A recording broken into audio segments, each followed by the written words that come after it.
வணக்கம் Blender Tamil channel viewers. இன்றைக்கி நம்ம பிளெண்டரில் எப்படி இந்த மாதிரி ஒரு அனிமேஷன் எப்படி பண்ணுறது அப்படிங்கிறத பார்க்க போகிறோம். ஈஸி தாங்க, வாங்க பார்க்கலாம். உங்கள் பிளெண்டர் ஸ்க்ரீன் ஓப்பன் பண்ணிக்கோங்க. நம்பேடில் 1 ப்ரெஸ் பண்ணி ஃப்ரண்ட் வியூ போயிடுறேன். ஃபஸ்ட்டு எப்படி வந்து அந்த எஸ்கலேட்டர் அனிமேஷனில் இருக்கிற அந்த பாத் கிரியேட் பண்ணது பார்ப்போம். ஷிஃப்ட் ஏ ப்ரெஸ் பண்ணி மெஷ் பிளேன் போடுறேன். ஆர் ப்ரெஸ் பண்ணி எக்ஸ் ப்ரெஸ் பண்ணி 90 டிகிரிஸ் 19 டைப் பண்ணுறேன். எனக்கு இப்படி ரொட்டேட் ஆகிடும். இப்போ டேப் ப்ரெஸ் பண்ணி எடிட் மோடில் இந்த இதை கொஞ்சம் அட்ஜஸ்ட் பண்ணிக்கலாம். ஸோ இது வந்து நம்ம எஸ்கலேட்டர் அனிமேஷனோட பார்த்து அதுதான் இப்போ நான் கிரியேட் பண்ணுறேன். ஸோ எவ்வளோ நீளம் வேணுமோ அதை கிரியேட் பண்ணிக்கலாம், அப்படி எக்ஸ்டெண்ட் பண்ணிக்கலாம். இப்போ ஏ ப்ரெஸ் பண்ணி எல்லா வர்ட்டிஸ் செலக்ட் பண்ணிட்டு கண்ட்ரோல் பி ப்ரெஸ் பண்ணி வி ப்ரெஸ் பண்ணி மவுஸ் அப்படி ட்ராக் பண்ணிங்க அப்படின்னா எனக்கு இந்த மாதிரி அந்த வர்ட்டிசஸ்லாம் அப்படி பெவல் ஆகும். மவுஸ் ட்ராக் பண்ணும்போது மவுஸ் வீல் எப்படி ஸ்க்ரால் பண்ணிங்கன்னா எக்ஸ்ட்ரா வர்ட்டிசஸ் இப்படி அழகாக ஸ்மூத்தான ஒரு கர்வ்டு பார்த்து கிடைக்கும். இப்போது இந்த 2 வர்ட்டிஸ் செலக்ட் பண்ணி எம் ப்ரெஸ் பண்ணி அட் சென்டர்னு வாட்ச் பண்ணிக்கிறேன். இந்த 2 வர்ட்டிஸ் செலக்ட் பண்ணி எம் ப்ரெஸ் பண்ணி சென்டர்னு வாட்ச் பண்ணிக்கிறேன். இப்போ இதை பார்த்தா கன்வெர்ட் பண்ணுறதுக்கு இது ரைட் கிளிக் பண்ணி கன்வெர்ட் டு கர்வ்னு கொடுத்தீங்கன்னா இப்போ இதை பார்த்தா கன்வெர்ட் ஆகிடும். இப்போ ஷிஃப்ட் ஏ ப்ரெஸ் பண்ணி ஒரு பிளேன் கிரியேட் பண்ணுறேன். இந்த பிளேனை வந்து இந்த பிளேன் தான் அந்த மேலே இருக்கிற அந்த எஸ்கலேட்டரில் போகிற பிளேட்டு மாதிரி இருக்குது பார்த்தீங்களா, அதுதான் இது. ஸோ இதை அட்ஜஸ்ட் பண்ணுவோம்.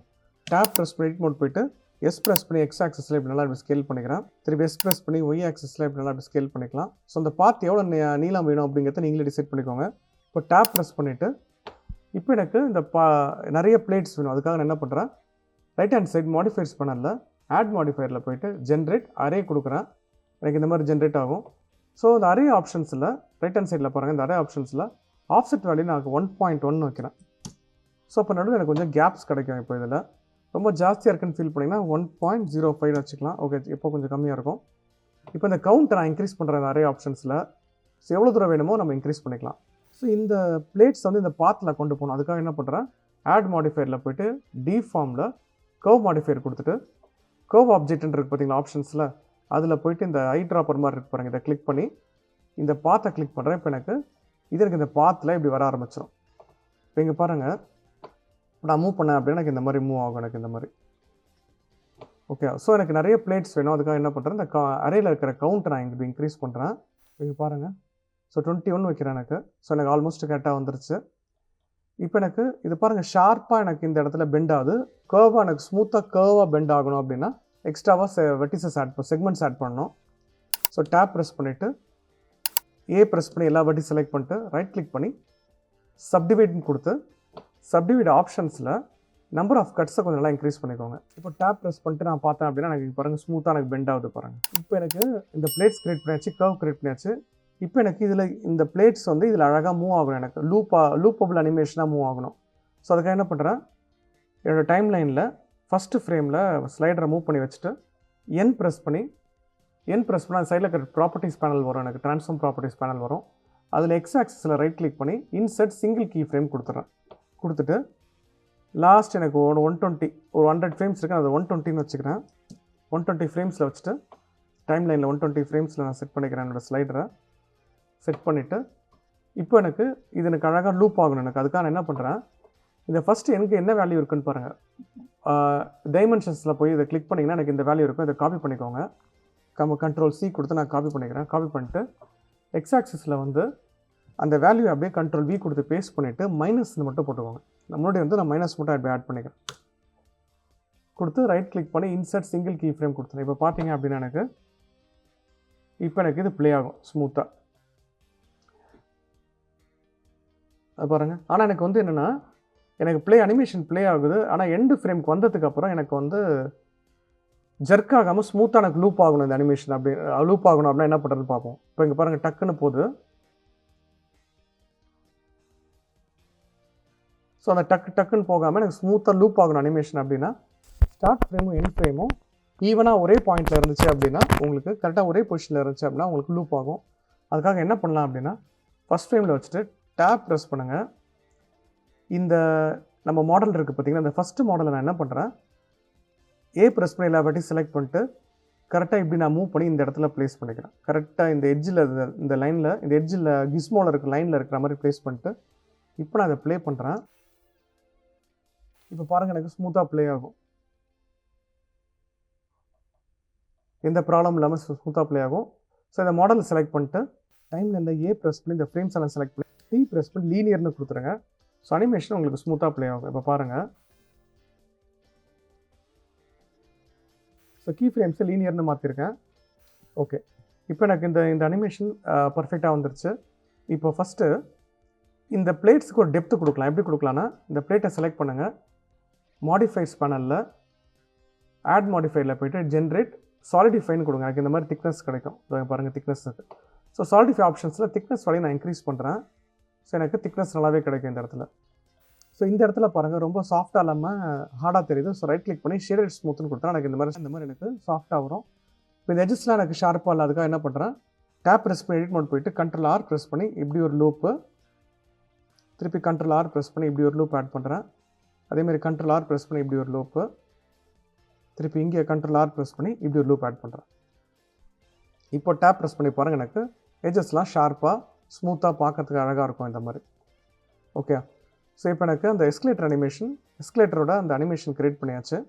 இப்போது இந்த எஸ்கலேட்டரில் ஒரு ஆப்ஜெக்ட் வந்து விழுந்து அப்படியே வெளியே கீழே விழுற மாதிரி பண்ணணும். அது எப்படி பண்ணுறது அப்படிங்கிறத பார்ப்போம். இப்போது Shift A ப்ரெஸ் பண்ணி ஒரு க்யூப் க்ரியேட் பண்ணுறேன். எஸ் ப்ரெஸ் பண்ணி இப்படி ஸ்கேல் பண்ணி இதுக்கு மேலே அப்படி ப்ளேஸ் பண்ணிக்கலாம். ஸோ இப்படி ப்ளேஸ் பண்ணிக்கிறேன் நான். ஸோ டாப் வியூவில் போய்ட்டு கரெக்டாக சென்டராக இருக்கான்னு பார்ப்போம். கரெக்டாக அப்படி பொசிஷன் பண்ணிக்கலாம். இன்னும் கூட கொஞ்சம் ஓகே, அப்படி சென்டராக ஓகே, கரெக்டாக பொசிஷன் பண்ணிக்கலாம். பொசிஷன் பண்ணிவிட்டு இப்போ இந்த 2 பிளேட்டை பாருங்கள், அது எவ்வளோ தூரம் மூவ் ஆகுதோ அது வரைக்கும் இதை கீப் பண்ணிக்கலாம். ஸோ ஃபஸ்ட் ஃப்ரேம் வச்சு ஐ ப்ரெஸ் பண்ணி கீப் பண்ணுறேன். ஸோ அப்படியே நான் அதை ஃபாலோ பண்ணி இடையே பார்த்துட்ருக்கேன். அந்த பிளேட் எவ்வளோ தூரம் போகுது, இந்த ஃப்ரேம் கிட்ட இந்த எட்ஜுக்கு வந்துருச்சு. ஓகே, ஸோ எந்த இடத்துல திரும்புதுன்னு பார்ப்போம். ஓகே, இந்த இடத்துல திரும்புது. ஸோ இது வரைக்கும் நான் என்ன பண்ணுறேன், இதை மூவ் பண்ணி நான் இப்படி ப்ளேஸ் பண்ணிக்கிறேன். இங்கே ஐ ப்ரெஸ் பண்ணி கீ செட் பண்ணுறேன். ஸோ இப்போ பார்த்தீங்கன்னு வச்சுக்கோங்களேன், எனக்கு அப்படியே அந்த எஸ்கலேட்டர் மூவ் ஆகும். ஓகே, இந்த இடத்துக்கிட்ட வந்ததுக்கப்புறம் எனக்கு கீழே விழணும். இது இந்த பிளேட் பாருங்கள், கரெக்டாக இப்படி வந்து இப்படி பெண்ட் ஆகுது. ஸோ அது வரைக்கும் இதை நான் கொஞ்சம் லைட்டாக இப்படி மூவ் பண்ணலாம். இல்லை இந்த கட்டு வருது பாருங்கள், இந்த கட்டு பெண்ட் ஆகிற வரைக்கும் நான் அதை மூவ் பண்ணலாம். ஸோ இந்த இடத்துல பெண்ட் ஆகுது, இங்கே இவ்வளோ இந்த இடத்துல பெண்ட் ஆகுது. ஸோ இதை நல்லா நான் இப்படி மூவ் பண்ணி இப்படி ப்ளேஸ் பண்ணுறேன் இந்த இடத்துல. இப்போது எனக்கு அந்த க்யூப் வந்து கீழே வரணும். ஸோ 100th ஃப்ரேமில் ஸ்லைடரை மூவ் பண்ணிவிட்டு இசட் ஆக்சஸில் கீழே மூவ் பண்ணுறேன். ஸோ இந்த க்யூப் கீழே விழுறப்ப எனக்கு ரொட்டேட் ஆகி கீழே விழணும். அதனால் 100th ஃப்ரேமில் என்னோடய ஸ்லைடரை திருப்பி நான் மூவ் பண்ணி ப்ளேஸ் பண்ணிவிட்டு ட்ரான்ஸ்ஃபார்ம் ப்ராப்பர்ட்டிஸில் ஒய் ஆக்சஸில் 180 டிகிரிஸ் அடித்து செட் பண்ணுறேன். இப்போ பாருங்கள், எனக்கு ரொட்டேட் ஆகி கீழே விழும். பாருங்கள், எனக்கு ரொட்டேட் ஆகி கீழே விழுது. இப்போ டைம் லைனில் Ctrl+T ப்ரெஸ் பண்ணிங்கன்னா எனக்கு கிராஃப் ஃபைட்டர் ஓப்பன் ஆகும். லெஃப்ட் ஹேண்ட் சைட் கிராஃப் ஃபைட்டரில் லெஃப்ட் ஹேண்ட் சைடில் அனிமேஷன் லேயர்ஸில் எக்ஸ் லொக்கேஷன் மட்டும் ஆன் பண்ணிவிட்டு மீது எல்லாத்தையும் ஆஃப் பண்ணுறேன். இப்போ எக்ஸ் ஆக்சஸில் இருக்கிற கீ ஃப்ரேம்ஸை செலக்ட் பண்ணிவிட்டு உங்கள் கீபோர்டில் இருக்கிற நம்பேடில் இருக்கிற ஃபுல் ஸ்டாப் கீ ப்ரெஸ் பண்ணுங்கள். ஃப்ரேம்ஸ்லாம் ஜூம் ஆகி உங்கள் கிட்ட வரும். இப்போ இந்த கீ ஃப்ரேம்ஸை நான் அட்ஜஸ்ட் பண்ணுறேன். ஏன் அப்படின்னா எனக்கு அந்த ஓவர்லாப் ப்ராப்ளம் சால்வ் பண்ணுறதுக்கு. இப்போ பாருங்கள், அந்த கீ ஃப்ரேம்ஸ் அட்ஜஸ்ட் பண்ணும்போது எனக்கு ஆட்டோமேட்டிக்காக அந்த ப்ராப்ளம் சால்வ் ஆகிடுச்சு பாருங்கள். இந்த கர்வை இந்த மாதிரி கர்வில் இருக்கிற அந்த ஹேண்டில்ஸை இப்படி அட்ஜஸ்ட் பண்ணுறேன், எனக்கு ப்ராப்ளம் சால்வ் ஆகிடுச்சு.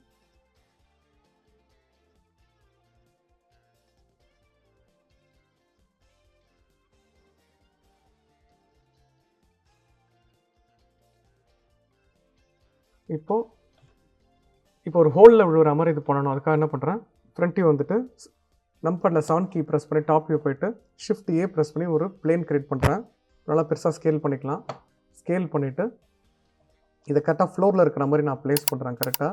இப்போ Shift A ப்ரெஸ் பண்ணி ஒரு க்யூப் க்ரியேட் பண்ணுறேன். ஸோ இந்த இதெல்லாம் ஹோல் க்ரியேட் பண்ண போகிறேன். ஸோ ஸ்கேல் பண்ணிக்கலாம். ஸ்கேல் பண்ணி நல்லா அப்படி ப்ளேஸ் பண்ணிவிட்டு இந்த பிளேனை செலக்ட் பண்ணிவிட்டு ஆட் மாடிஃபையர் ஜென்ரேட் பூலியன் கொடுத்து ஐட்ராப்பர் செலக்ட் பண்ணி இதை நான் கிளிக் பண்ணுறேன். ஸோ இப்போ இந்த க்யூப்பை நான் ஹைட் பண்ணுறேன். ஹைட் பண்ணால் எனக்கு இந்த மாதிரி ஹோல் கிடைக்கும்.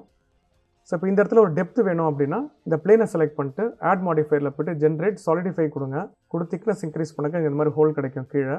ஸோ இப்போ பார்த்துங்க, ப்ளே பண்ணி பார்த்தோம் அப்படின்னா இந்த அனிமேஷன் ரெடி. பாருங்கள்,